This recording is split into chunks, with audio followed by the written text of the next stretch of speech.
Hello, everybody. It's Nancy Reyes with For Your Canine. And Joanne Soike with For Better For Worse. Welcome to tonight's Facebook Live. Let us know you're out there.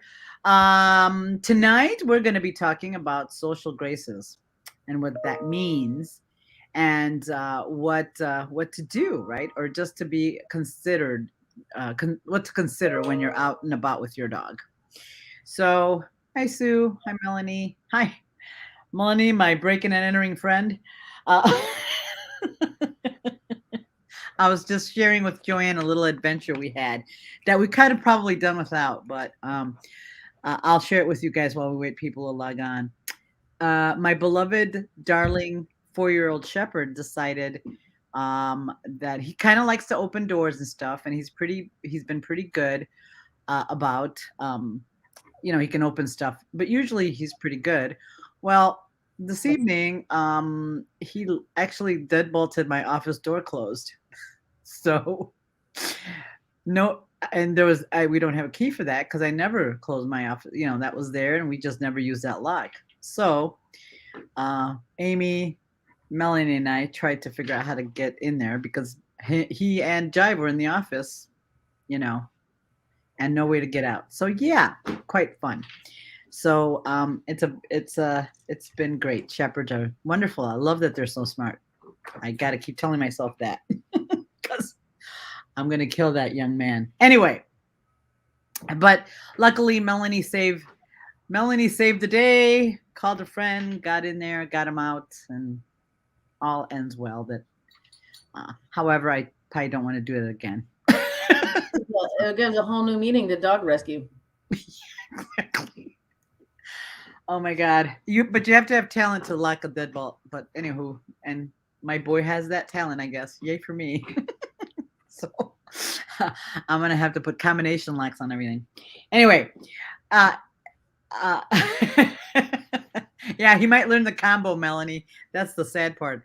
Anyway, so what the reason this came up, I think Joanne came up with this topic, and we see it all the time, especially those of us that do dog sports, and just out and about in the world, right?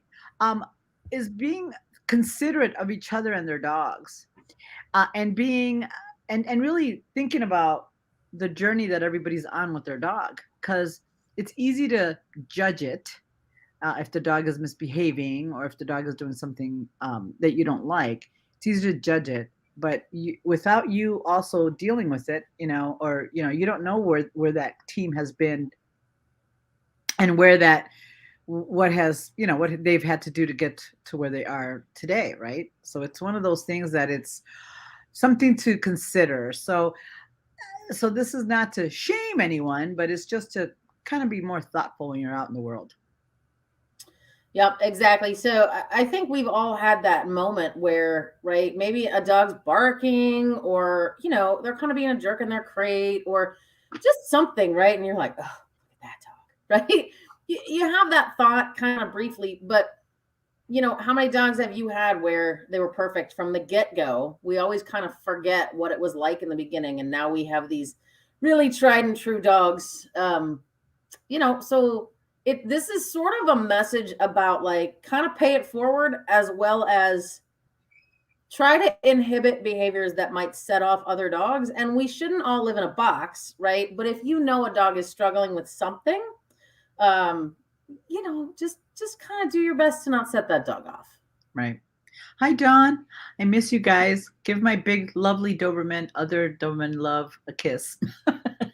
I'm actually got my Doberman fix. I have Joanne's dog today, so I have him today. But give Dozer a big hug for me. Miss that guy, and you. Anyway, so one of the and this is how it's come up, and these are we're all get kind of wrapped up in our own what's happening to us, and sometimes, and these are basic things that we see, and I see at my facility or we see at trials. If you see a dog, if you see a dog struggling, a handler that's maybe struggling to get the dog's attention, or might be reacting to your dog as you get closer, stop that. Stop getting closer, right? Stop, pause, give that handler the opportunity to get the dog under control. right? Give them a chance to get the dog under control. Move to the side, stop moving so that you're not continually setting that dog off. And it's hard because I see it all the time. And even so much so that people are saying, could you please wait? And the person keeps right on coming. And that's just, that's really unfortunate because given that team a few minutes to be able to, you know, get the dog under control or be able to manage it and then go on is only going to take a very short time. And this is where the, being kind is really so important because it is kindness, right? It Uh, is. Go ahead. And I think to be, I hate to say be careful with your kindness, but in a way, right? When you're dealing with something, no eye rolling, right, Donna? I mean, you can once you're past Donna. Nobody, she can't see you anymore. No, I'm kidding, but right, like, I think when somebody's sort of asking for help, I've heard it before where it's like, it's not my job to train your dog. That's like, guys, come on. If somebody's really truly asking for help, when I say be careful with your kindness too, sometimes don't always interject like, what you should do. What you should do with your dog, right? Because they might have a plan, right? So instead, perhaps approach someone and say, hey, I see your dog's barking a lot. Are you doing anything to kind of work on that? Can I help you with anything? If you really want to be forward and helpful. If you don't and you see them, kind of dropping cookies in the crate and maybe they have two dogs and it's their turn to go, maybe you could say, do you want me to throw a cookie or two while you walk away? And especially when you're in a class with a barky dog, let's be honest, it's going to benefit everyone, right? Nobody wants to sit there and listen to a dog bark. And it's not like people want that either. So there's two sides to that story. And I'm just talking about barking because it's just something that I came up with, right? If you have the barky dog and you can sort of sense that the class is getting a little tense or the area around you is getting a little tense, that's not the time to be ignoring that behavior. Right. It's not. So when it's kind of like if you have that screeching kid with an ear curdling scream, right? We just let him cry it out. You're like, you're in a movie. Stop doing that. Go outside. You know what I mean? So, again, it's just this kind of, maybe you don't know what to do. And that's where it would be the time to ask a friend or a trainer or whatever you have, but try and be the most courteous to those around you. Right. Because, the thing is, it's easy to judge when you don't know the journey that team is on. Right. You don't know where they started. This could be good, right? For that team because it's,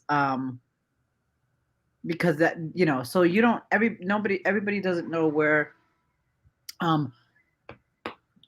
they've started and where, what they've done to get this far. So this might be an improvement for the team.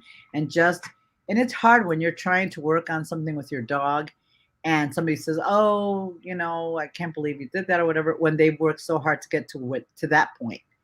It erodes their confidence and their ability to be able to, work on it. So, because you don't know where somebody started. And if any of you have ever owned a reactive dog, the road is long and hard. I'll tell you that. Yep. Or a dog that has major issues. It's tough. Yep. So it's one of those things that, that this might be an improvement for that particular dog. And so that's usually one of them, like a reactive dog, or sometimes, or even an excitable dog. It doesn't have to be reactive at all. It could be just a golden retriever. I'm going to throw that in there. That's excited to see another animal of any kind. It's just, and you're doing everything you can to hold on to the dog, and the dog is just going nuts because it's friendly.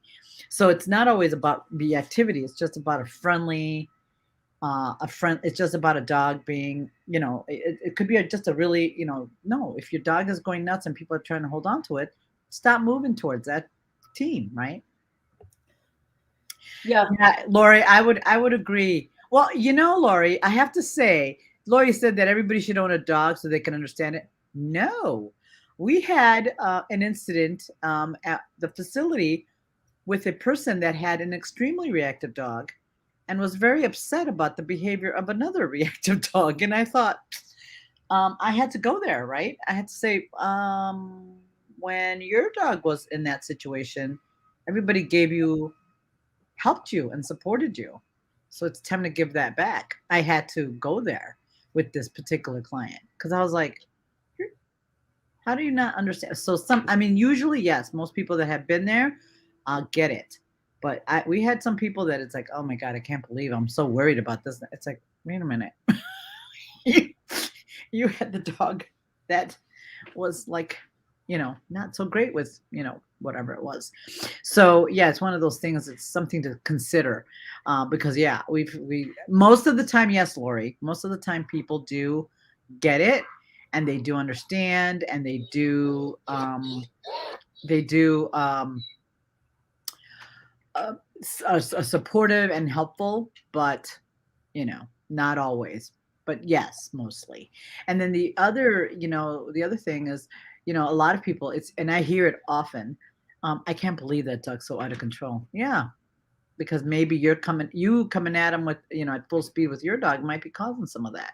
Or on that particular day, that dog had an issue with whatever else.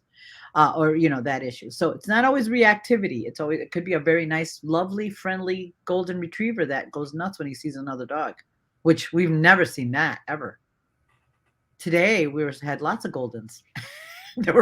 And it was like that was kind of how it works. So yes, it was very.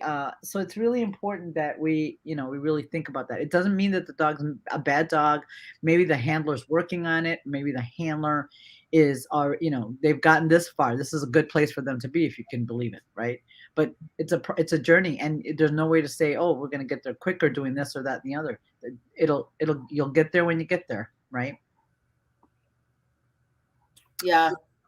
Like yeah, Tim, Michelle, I feel you. Yeah, I was going to say with Tim, right? Yes, always ask, because somebody might really be trying to do something very particular. And again, a person interjecting might actually be a detriment to what they're trying to do. So always do ask if you can help, right? If you want to. But right. Yeah, Michelle, I see that too, where people are like, well, it's just who he is. He's just barky. You're like, no. Yeah, it's like, no. Well, and it's tough, Michelle, because and as an instructor, I could tell you, yeah, when you have a dog that's just barking and barking and barking, and the handler's ignoring it.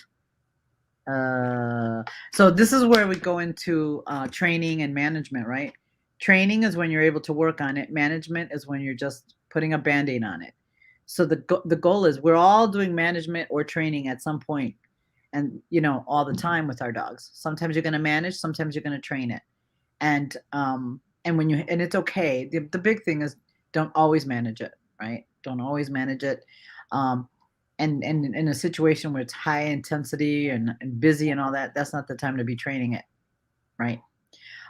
So it's one of those things. It's okay to manage because we have to, but don't do it all the time. Just when you can, train it, and when you can't, manage it, and that's okay.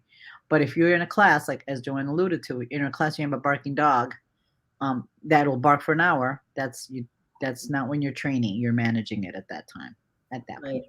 And I know my building is much smaller than Nancy's, right? And so my classes are probably pretty much smaller too. But I personally, because I have the ability to do it, I always have a manners minder in the room. And so if I have a dog that's really struggling, and I have a nose work class that had 3. And so, we just sort of pass the manners minder around, like, you give it a try tonight, you do it the next time, you do it the next time. And it does help. But right, you have to remind people that it is a journey with dogs, especially young adolescent dogs, because let's be fair, they don't make the best decisions most of the time. No, they don't. And the responsibility of the instructor is to keep everybody happy, which is really hard.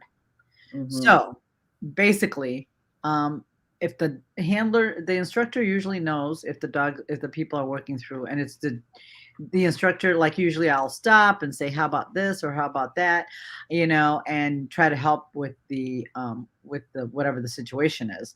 And mostly, since I teach a lot of nose work, a lot of it is barking and reactivity, right? Reactivity. is reactivity and oh yeah, and sometimes if they have people issues. But usually and usually uh, we try to build a community at our in our dog training facility that like if we have a barking dog, everybody will swing by and drop cookies and everybody's pretty supportive for the most part to help the dogs with the barking issue. Or usually in my like what I do is I move the dog to maybe another quieter place where it's happier if I can. Because we have other, we have a lot of nooks and crannies at our place, so we'll try to put him where it's, where he's going to be a little bit more comfortable. Because sometimes it's just a stimulus for the dog that's too much going on and they bark. Mhm. So if you take some of the stimulus away, they stop barking. Because sometimes you can try to do a visual and all that stuff. The big thing, it's really hard because you don't want to make the person's who's barking dog feel bad, but you also want to make sure the rest of the class um, is going to be supportive too. So we it's a tougher situation for sure. We are not, especially at For Your Canine, we are not going to be exclusive. Well, your dog is barking, so you can't come. It's like no, we'll help you work through it. That's how it. That's why we're there. If they already knew how to do something or they already knew how to fix it, they wouldn't come to us. They wouldn't be there at all. And I think too, like right as a participant, I think there's a level. Well, I know with at least Nancy and I will say that there should be a level of trust that you have in us that says, "Oh my gosh, that dog." You're like, "Yeah, I know." And I have had conversations and we are trying to help them and I know maybe it doesn't seem like it to you, right? But I'm sure both of us at the same time, right? If you're not willing to work on something, that's where we'll have a harsher conversation with you, right? Like, Correct. "Hey, listen, maybe this particular class or setting isn't the best place for your dog. Right. Would you like to do some privates? Would you like to do something like that?" Right? Because if you're unwilling to work on it or recognize that there's an issue, that's the moment where you're not going to know as another student, right? I would never do it in front of a class. And I know Nancy would never do that either. That's not fair. I wouldn't embarrass somebody. Um, but right, like if you're not willing to even consider working on a problem, we got to keep everybody happy. And unfortunately, you know, Right. without a fix or at least an attempt at it, like, yeah, we're probably going to move you somewhere else. Right, right. Because we've had to do that. It's like if they're not willing to fix it, well, then this is not maybe the Right. situation for you. It's too much for the dog. So it's one of those things that it's one of those things you definitely want to be able to uh, you can we can't tell, oh, this is what we're doing with that dog because that for some people that's not fair, and you wouldn't want us sharing anything that you're doing with your dog with a whole bunch of people you don't know. So it's one of those things we really want to be. It's a very sensitive situation for everybody, um, but and one of the things is we try to be very inclusive. We try to stay away from that dog doesn't belong here. He needs to go elsewhere because to be frank, most of the places that there are for them to go, especially dogs that have reactivity issues, they're not gonna, people most places aren't equipped to deal with those things. So it's hard. It's worse. So and we try to help people get there. And there's a lot of people, especially in Nosework, that had extremely reactive dogs, very difficult dogs, and with a little work and persistence, they've achieved quite a lot. And they're able they're doing better, right? And they're more understanding of their dog than but it's hard when you have people that are not so kind. It makes it harder for them to see the successes or the small wins as they move through.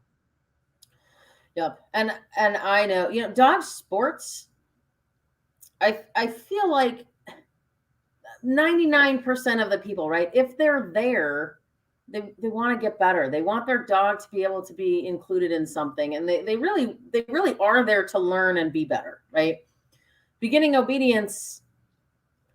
I don't know the last time some of you have ever attended a beginning obedience class, but it's rough, right?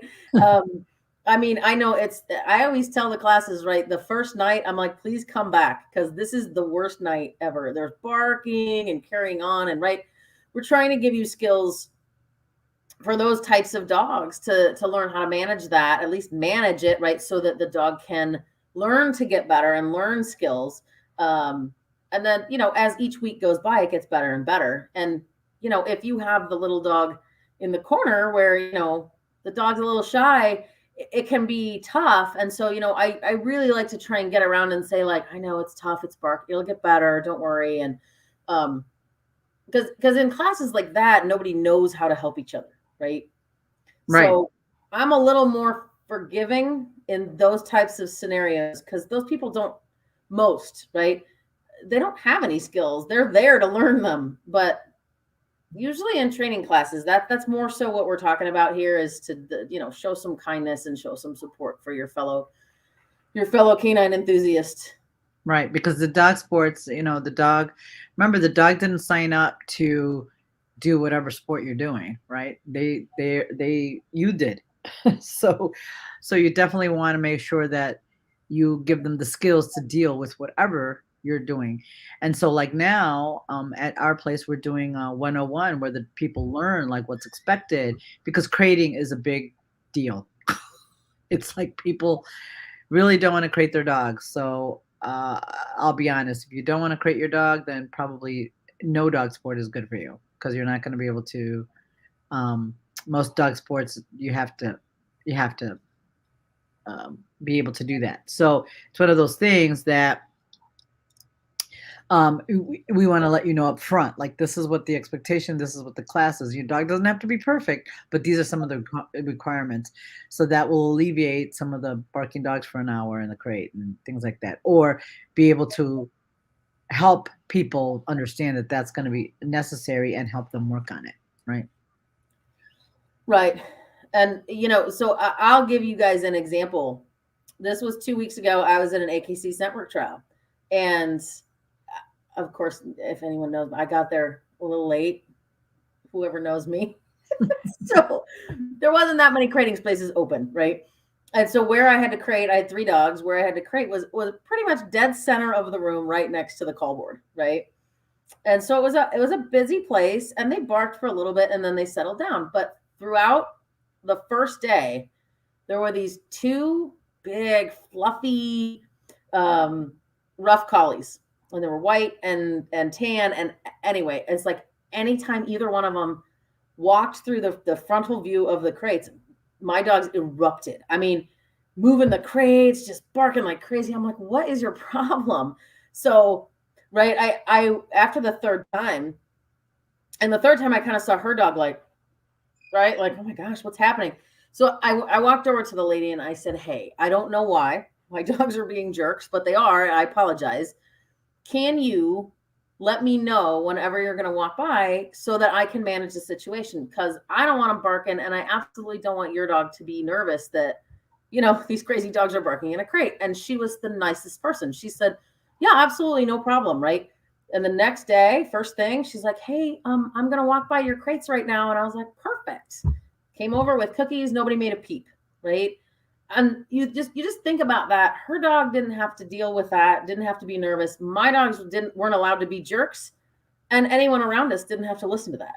So it's sort of just, it works for everyone in the vicinity. Right. It's just better for all. Right. And it's one of those things that, and I know we were at another trial, and I was running my dog, and they're like, oh, should I not be here because it's distracting? And I'm like, no, absolutely, you can be here.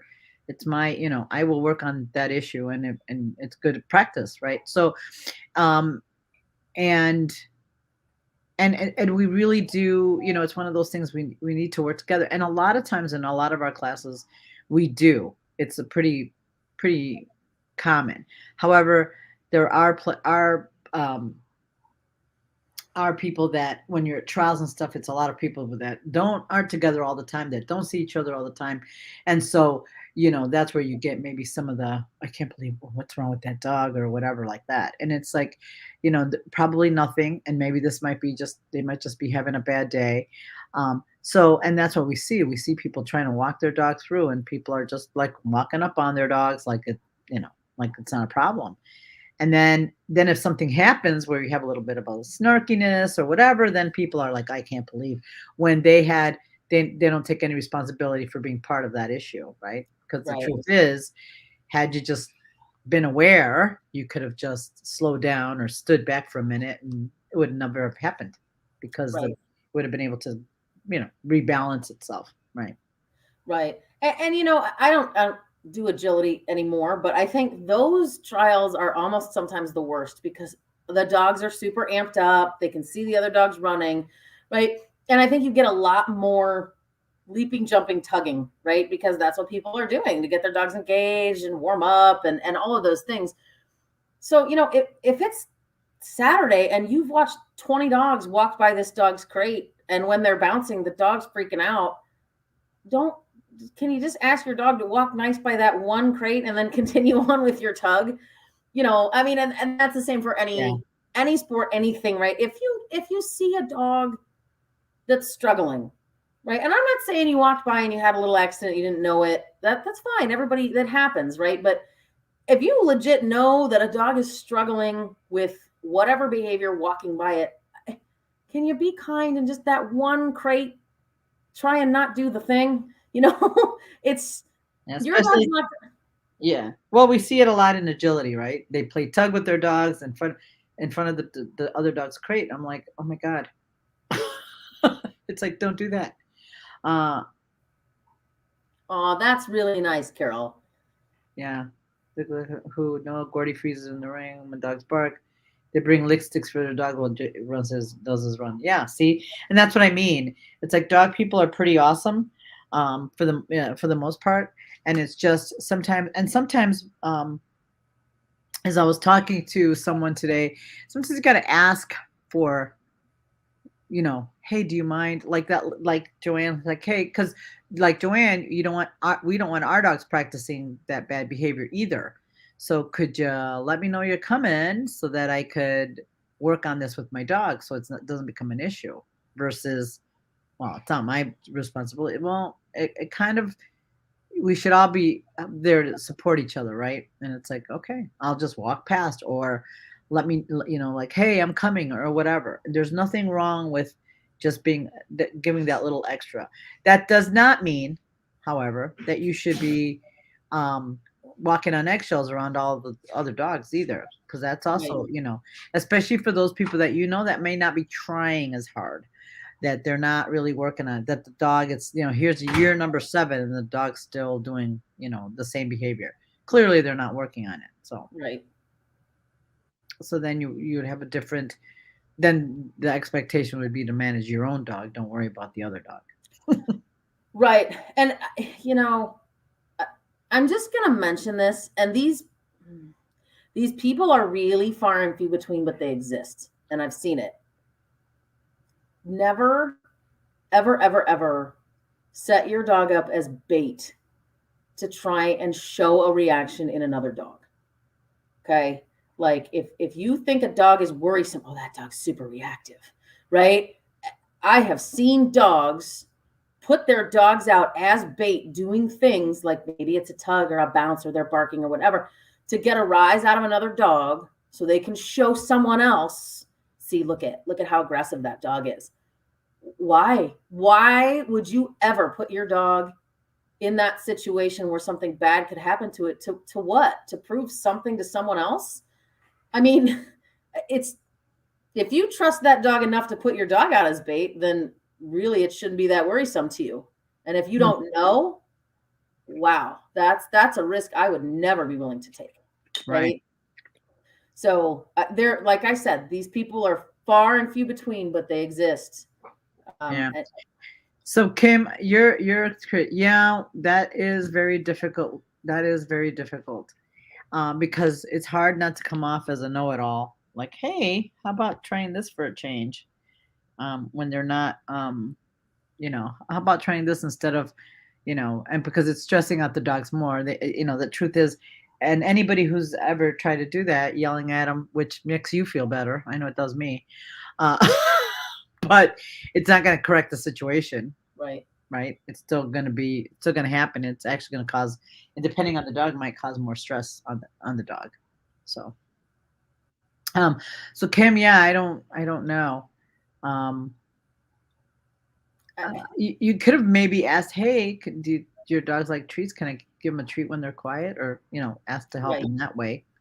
That would be my suggestion, right? Like, would you mind if I gave your dogs a treat while they're quiet? Just to help with barking, and maybe the person's going to come back and say, no, they need to learn to be quiet by themselves. You're Yeah, going we. to have that too. Hmm. Well, and there's still a lot of people who, uh, yeah, right. Yes, yeah, Chris, that does happen. It's like, no, no, like, because I have little dogs too. I'm like, no, no, you can't bring your big beast near my little one. Sorry. um, uh, and she could, and it's like you could see if they can, um, if you could bring him up to my 12-pound dog. No, you could say, how about if we do a distance? Let's see how they can be at 6 feet away. So you can be helpful without being, like, no, right? Even though I would have said no too. It's like, no, we're not. That's not really going to work because it'll scare my dog. But how about blah blah blah? And then you can maybe suggest something else. And if they don't want to, then they don't want to. Yeah, and again, far and few between. But if you have somebody that you're like, no thanks, and they're like, oh, my dog's friendly, and they just continue to approach on you, right? That's the scenario where I'm like, No, no. right? And I might yell at you and go put my dog away and come back and say, hey, listen, I'm really sorry. I didn't mean to yell at you, but my dog is nervous or whatever, right? But Right. it helps to, like, I'm gonna protect my dog in that situation. And then I'm gonna come You up bet.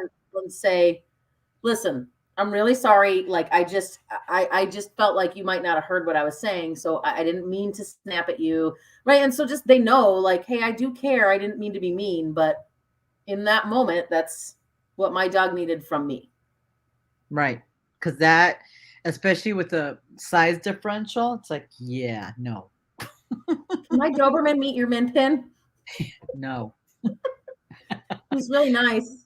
He likes to kiss. He likes to kiss little dogs. Yeah. Right. And so, unless like people who know my shepherd will be okay with him coming up to the little dogs, but even still, the little dogs usually don't welcome his golden retriever like and behavior, because he's like, I love you so much, hi, all up in the and it's like, no, no, most dogs don't like that, so I don't usually let them do that. Yes, Yeah. that is true, Jill. Mhm. The handlers are very edgy and they're so different and at trials, which is why you get some bad behavior at trial, because the energy is so stressful for the dog. So that's why you'll get a dog that maybe isn't as reactive on a normal day, but at a trial they're gonna be, because it's like, wow, this is way too much for me to deal with, Mhm. which goes back to, I know some people are like, oh, it's great to practice or to enter trials before the dog is ready. It's like, no, no, because there's a cost to that, right? A cost to that and trust. Well, and this is so funny. Karen mentioned it because Karen's like, because my dog, Tango, barks mostly only in my office. That's where he locked himself in today. That's where he barks. And but anywhere else, not a peep. So Karen was like, I don't know if I want to crate by Tango if he's gonna be barking. I go, I promise you, you will not hear a peep out of the dog because he's a weirdo. He only barks in my office. And Karen's like, really? I go, swear to God. And sure enough, he crated it and he never made a sound. She took her dog in and out of the crate right next to him and he never made a peep. Now, in my office, he can't shut up. So it's one of those interesting, very interesting. Just because the dog is one way in one scenario does not mean he is in another. And I know Karen, we were laughing about it because Karen's like, "Oh my God, you're right." I go, "Told you, he's a weirdo. He doesn't bark anywhere else." But um, he can be crates. Dogs can pass by the crate and he's not a problem. But you pass by my office, he can't shut up. So Yeah. See, Sandra has one of those stories where I said, they're out there, they're far and few between, but like, whose job is it to use somebody's dog as bait? right, Right. And she didn't know you. So you were even less of a of a blip on her radar, right? But that is so wrong on so many levels, right? Unless you ask, like, Right. hey, and set it up with some structure and some rules. Right. I mean, that's like saying, I think there's a child abductor in my neighborhood. Do you mind if I like just let your kid ride his bike around my street? No. That sounds insanely ridiculous, right? You wouldn't do that. So why would you try and do it with somebody's dog? Like that's not fair. There's a pedophile. Could you pass by his house? See if he'll Just ride your bike in front of his house a couple times. See if he comes out. Sounds insane. But we do it to our dogs all the time, right? Mm-hmm. So it's just not fair, and it's like those are because if you think about it, and sometimes it's a good idea to think about it that way, like you said. It's like if this was your child, and I know dogs are not our children, but they are a big part of our lives, and we are their caretakers. So if that was your kid, and it's like, okay, we're gonna do that, and you're like, he doesn't want to be touched by people, are you gonna say, come on, it's okay, just touch him? You would never do that to a kid. You would never do it, but we do it to our dogs all the time. So it's like, no, how about we sit next to the child and see if the child is comfortable with that, and then before we move on, right? But we don't do it to dogs. It's like, oh, they'll just have to get over it. It's like, yeah, maybe they will, maybe they won't. It depends on how you handle it, right? Yeah, and Alicia, I think those of us with the pointy-eared breeds sometimes, right? There's just certain people out there who view those dogs as aggressive breeds, whether or not they are. I think sometimes you might not change their minds, but like if you had a different shepherd or you had a friend with a shepherd, like, would you like to meet my shepherd? Or, if your dog was cool with people and not dogs, like see if you had an opportunity to, put the dog away and come back and just be like, hey, I'm really sorry. We're working through something. Just so that again, I think sometimes people create these stories in their own head through no fact, right? Just like, oh, that's a shepherd. Ugh. And maybe they had a bad experience with one shepherd, right? So I know for me, like I was trying to change people's minds, right? Off topic, but right, I got a snake because I know how many people that I know are fearful of snakes. And right, I was hoping to be able to use her because she loves people, right? To get people over some of their fears. Now, I have yet to have anyone take me up on that offer. Even though I want to help them, they're like, no, thanks. Right. But it's sort of one of those things, right? Like I'm trying to change people's minds because I know this snake is amazing and awesome. And they're like, yeah, I don't care. No. So yeah, Melanie, you're not going to change. Right. And the thing is, those of us that do have Dobermans, Shepherds, Malleys, Rottweilers, Rottweilers, Pitties. If anything ever happens, it's always going to be your dog's fault, right? It's just the way it is. So it's one of those things that we need to own that, unfortunately, and we just have to lead by example and just not put our dogs in that situation, or be able to, circumvent it as much as possible.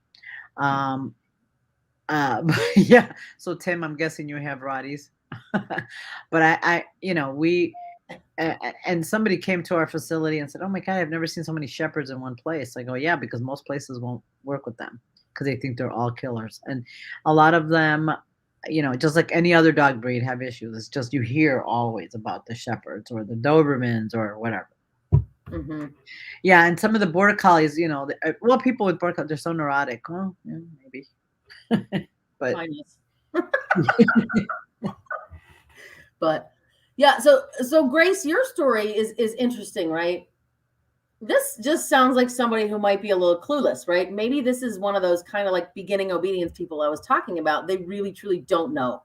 They don't know that your dog doesn't like other dogs. It's beyond the concept for them, right? And I'm not saying your dog doesn't like other dogs, right? But maybe it's just outside of a concept they can understand. So if this happens to be maybe close to your house or a certain time every day, maybe you can go one day and leave your dog at home. And then when you encounter this guy, right, you can stop and talk to him without having to worry about your dog and just say, hey, when I ask you this is why, like, my dog is a little nervous, or whatever the story, right?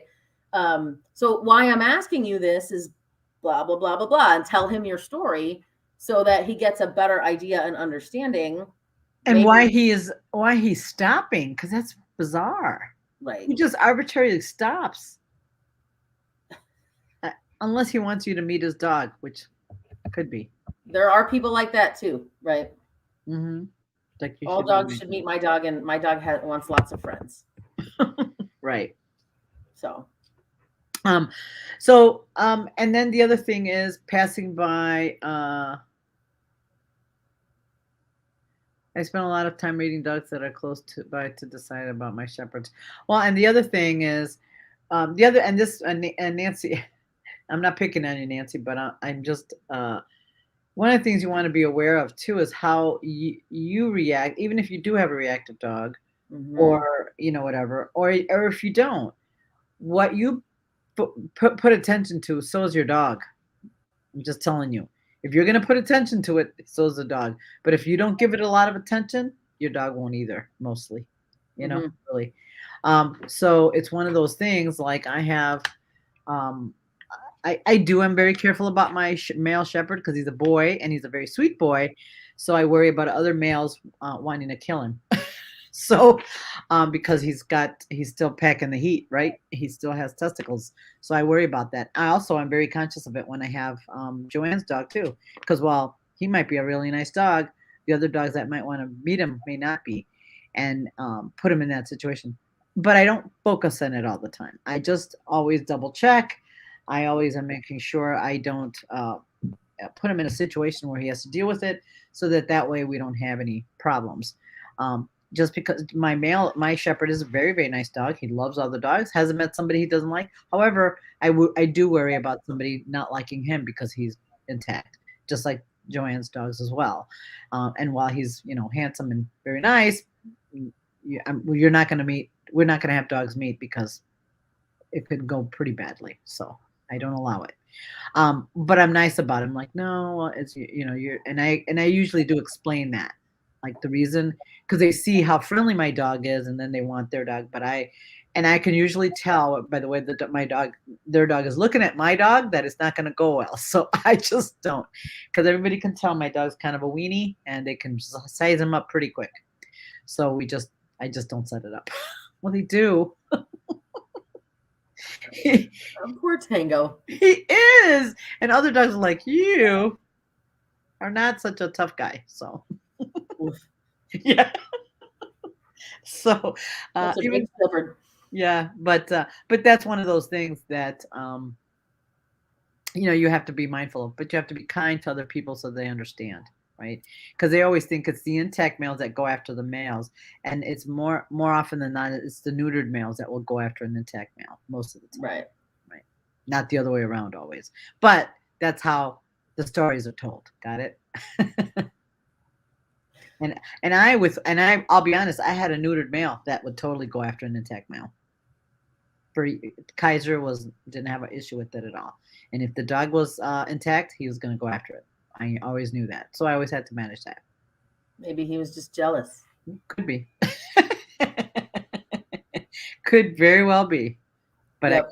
I couldn't trust him around intact males. So one of the other things that Tim mentions, it brings up a good point, right? He said, I had a Stage Chihuahua that was very intimidating. It was only 2 pounds, right?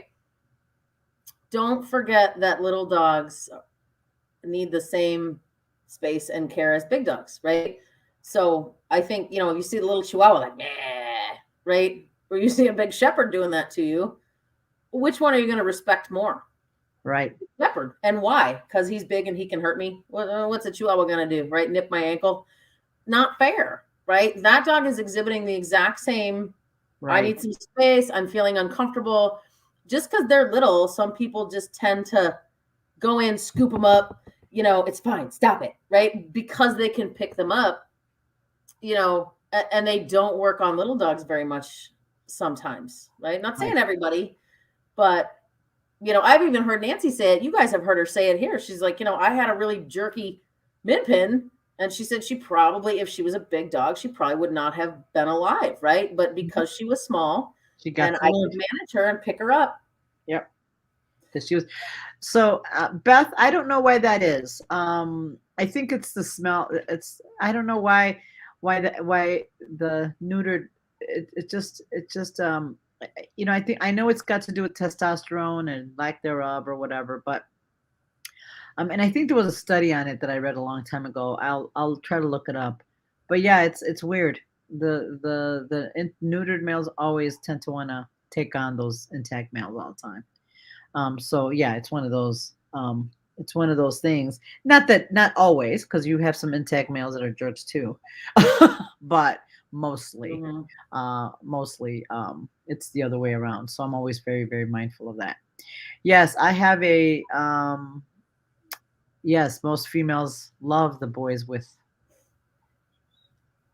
the bits for sure. So And yeah, and you know what, Lily, you have one of those dogs that is just adorable, right? And everybody wants to pat him, and oh and yeah, he looks so harmless. I don't mean the word harmless, but you know what I mean. He looks so cute and lovable yeah, that he everybody is. wants to just come up, right? Well, he's nervous. Yeah. Brings up a good point, Lily. Those of us that have cute, fluffy little dogs or big, cuddly looking dogs that are worried, they get violated the most because people want to pet them. They look so harmless. People think they're great, and they violate them all the time. And it's hard because then people are shocked. It's like, oh, I can't believe he's this way. It's like, well, it's one of those things. So sometimes it's like, well, he's a little bit more worried about it. It's so trying to educate people is really um, uh, the best we can do. You know what I mean? At this time, because some people just, yeah, the little dogs are violated more than anybody else. Because yeah, you would never, what we do to little dogs, we would never do to a large dog, Mm-mm. ever. You would never take space, pick them up, do whatever, ever. You would never do it because you'd get bit. The little dogs get violated that way all the time. Yep. Yeah, and that's right. It's reinforcing that bad behavior, right? Because then he's barking and growling, and then he gets to practice. Like, oh, look what happens. I do this, and they go away. Yeah.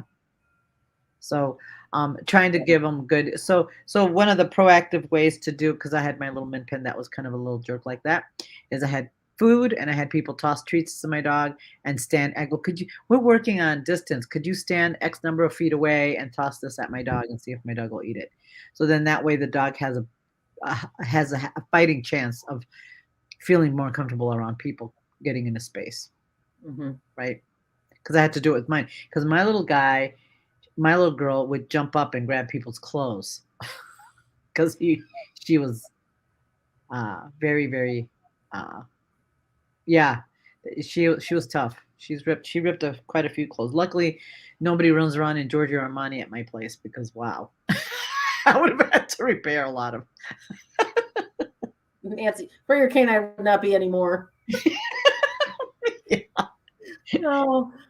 Yeah, Lucy was rough like that. She was very scared of people, and Lily, that treat retreat and tossing treats is what completely changed her. And towards the end of her life, I would say by the time she was about 6 or 7, you never even knew she had that issue. But for those first 5 years were rough because she had a lot of problems. That was just one of them. So she came into my life with a vengeance, and she was very very. She taught me a lot. Yeah, Chris, that's a good one too. Sometimes you like whip a treat bag at him or something and be like, "Hey, wait, let me show you what my dog can do. You can throw her a treat." But yeah, most people when you say, look at what my dog can do," they'll sort of back up, give you some space to watch. That is a thing. It's true. Yeah, yeah. So Jen, yeah, some of the neutered males can be scared of the intact males. I guarantee you, he wouldn't be afraid of Tango because nobody really is afraid of him. but but Yeah, it's one of those things you want them to have that positive experience. Yeah, no, Kendra, she was a love. She was a tough dog for sure, um, but she she kept me on my toes all day, every day, the whole 13 years I had her. So there you go. She kept everyone around you on their toes all Yes, day. she did. She did. She was Oh. she was lovely and a busy little thing, but yeah, she was something She else. sort of reminded me, if you guys have seen Something About Mary, we're like, oh, look at that little booty. Ah! Yeah. So, Yeah. oh, God bless Lucy. All right, boys. Yeah. Um, so the other thing, so those are some things that now that like when people are going for walks, and this is what a lot of the people that people still walk their dogs. I don't walk my dogs very much because too many loose dogs, and I worry. And I have littles too. I have two little dogs. Well, now three little dogs, and I worry about them getting hurt.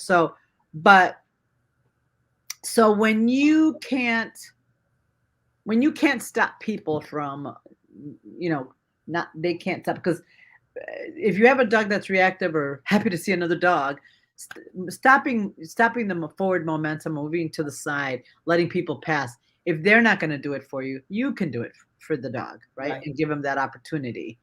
Um, yeah, and passing, and then have my dog's heel right at my side, and that's where you manage it, right? You use a cookie to lure the dog if that's necessary, but a lot of times I find stopping and waiting for that dog to pass is best, only because first of all the dog, the arousal goes down a little bit, and the dog's able to think about something else, and and then you don't have two amped up dogs. Sometimes it works, but sometimes it doesn't.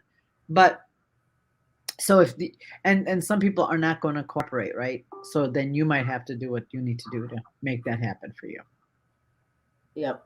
right? And if it's a crating thing, don't pick the crate right by the door, right? Yeah.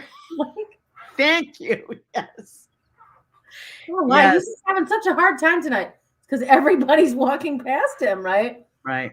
So it's okay to cover your dog, right? I promise you, they still know who's passing by, right? I promise. It's just sometimes taking away one of the visual of it is just helps them not to jump to a big reaction, Right. right? But yeah, if you have that dog, like try not to even unless you're like me, you were late and that was the only place to crate. And my dogs are not reactive, but even in that main thoroughfare, my dogs who don't have issues had an issue. So right, sometimes you can see things in the busyness and amped up space in a trial or a class that maybe you're not even used to. Don't ignore it, right? I Right. mean, recognize it and do your best to mitigate that. Right. And and one of the things that I think somebody alluded to it earlier about, like Tim said, to ask, because some people who have like the dogs that are having the worst time are trainers, and and I'm not even kidding, and they have a sense of, they feel a little intimidated, or that their dog should be better because they're trainers, or right, fill in the blank. And the truth is, that's not true. We all have our issues, and that most of us have became dog trainers because we had dogs with issues. So yeah, get that. Mhm. Um, and you know, I think a lot of trainers in the world don't. Well, they don't know what they're talking about. That doesn't work, and they're married to a method, and it's like there is no method. It's like you need to do what's best for your dog at that time in that space. That's it. and and it helps you be more creative. If this were your child that's dealing with some of this, what would you do to make it better for the dog, right? Yeah, and follow up with if what you would do to make it better, and it's been a couple months and it's not better, that's what you'll do. That's not what your dog says that they need, Right. right? So you have to shift methods and you have to just sometimes adjust to new things that maybe you're not comfortable with but might be the best thing for your dog. Yeah. And the truth is, if you and a lot of people, well, my trainer says, well, your dog is still having the problem, So, and I think we talked about this before. Mhm. You as a consumer should hold the trainer accountable. Your dogs should be improving. If you're doing the work and you're putting in everything that the trainers that working with you on, and the dog isn't better, and you're not getting the answers you want, they could be the best wonderful person, but you should be looking. Your dog should be progressing, even if it's a little bit. And I'll be honest, sometimes it takes a little bit, Mhm. depending on what. And sometimes, you know, you can't save them all, right? You just can't. And I'll be honest, I got an email today from a client that we've been working with her dog for a couple of years, and the dog, everything that we tried did not work. We did have the discussion about behavioral euthanasia because there was something more, right? He was on medication, and this handler and this family did everything for this dog, everything that you can think of. And there was a point where the kindest thing to do was to let the dog go. And, they're feeling guilty or whatever. But you know what? They did everything right.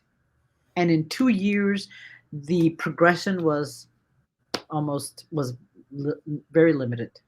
So that tells you, you know what I mean? It's one of those things. We as dog trainers, we can't save them all either, because sometimes, we can't always. Sometimes whatever's going on is just too much, and sometimes that's the answer, right? Um, Right. but Like and sometimes people, people aren't born wired correctly, correct, and you can't fix that. You can try medication, you can try things, but that's why some people live in mental institutions. And right, it's like the doctors are trying everything they can, and they're just dangerous in society, right? yeah, the It's not jails are full anyone's of them, fault. right? Yeah. And so, yeah, Deb with Mindy, yeah. Now Deb has done an incredible job with Mindy. She's done everything. And yeah, her dog progressed, is doing better. She can walk. She's a lot less worried. She's got a really full, rich life. And that's what you should look for, that direction. But if it's 2 years and your dog hasn't progressed, sometimes things take longer. It's just Mindy, and yeah, it's like and it takes dedication, and I wish more people would. But this handler that where we couldn't save the dog, she did everything. She absolutely did everything she could do, everything. And it wasn't gonna be right. And it's sad because this was their first to hug, and it was a rescue. So these people are going to be a lot less inclined to rescue now, because they think that this was their first experience with a rescue. How awful is that, right? Anyway, but and you're always, you definitely want to be training, and it does get better. It just doesn't get better in a 6-week class. So I wish. Well, yeah, and I think, looking at Deb and Mindy, I mean, because I remember meeting the dog when she was new at trying to help the situation, right? Where Mindy was just, she'd see another dog and kind of lose it, right? But I think part of your comment there, right? Now she knows the routine, she knows what we're doing, she looks to me for treats. That's trust, right?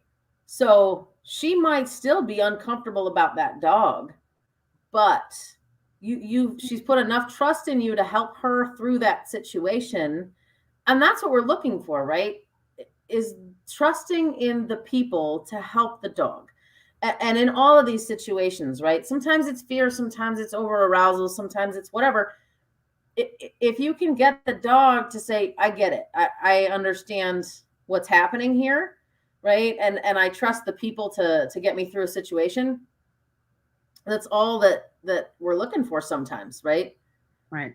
And Sue, you're right. Mindy and Penny. Penny is also, she's a big sister now, and she's got a new role in her life. And but you kept working on it, and now she's she's busy being a big sister, so a lot less reactive too now, which is pretty funny. She's not. She goes, I'm tired. That puppy kitty's so busy. I'm too tired to bark. I'll talk to you later.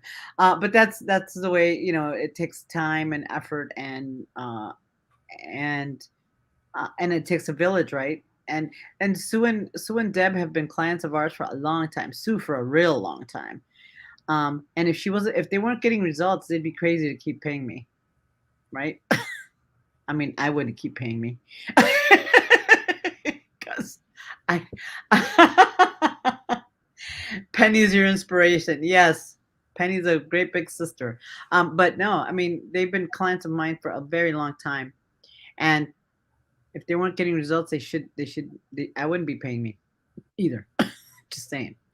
But I know we get very connected to the person and the trainer that we like, that we sometimes sacrifice certain things, and you and it is okay for you as a consumer to ask for what you need for what your for you and your dog. You should ask for it, and that's why I have Deb and their classes. They do ask for it all the time. They know what they want, and they're always asking for it, and that's what they should do always.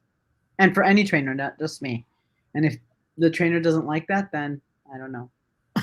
I I would be a little disappointed. Oh, thank you, Sue.